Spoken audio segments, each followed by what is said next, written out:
Welcome to Fox News and our special report on the sim presidential election. Today we're flying out to sunny California, where 5 candidates are vying to be the next sim president. As we know from last night's State of the Sim address, our economy is in dire straits. Federal spending is completely out of control. One of the big issues coming into this election is the current budget crisis in the United States. So one of the first questions I'm going to ask all of the candidates is, if they're elected president, what sort of budget process can we expect in Washington, D.C.? Two candidates with clear plans to cut back federal spending are Mr. Calder and Ms. Edelson. I plan on releasing a full blueprint that will lay out my priorities and the framework under which I will be working to balance the budget. I have a strong track record of working with folks from all sides of the aisle.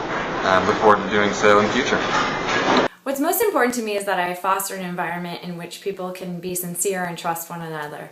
In that kind of environment, we can start to appreciate that people's policy preferences are a reflection of their experiences and their knowledge and some expertise.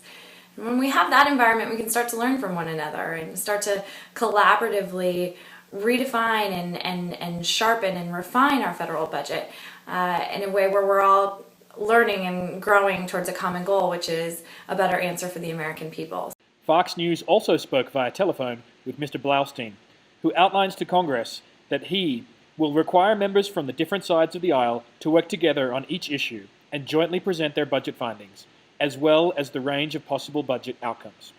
One candidate who is very comfortable growing federal spending is Mr. Scahill.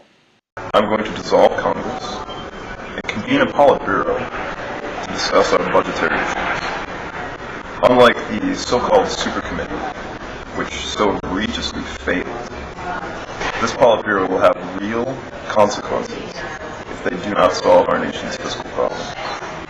The final candidate in this race is Mr. Glenn, controversially endorsed at the last minute in the presidential speeches by Ms. Rayner, who herself had promised responsible spending.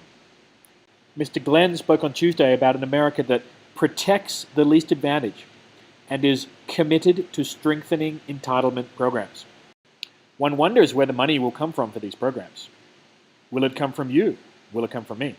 There's one thing I do know for sure, though. In this budget cycle, balancing the budget will not be simple.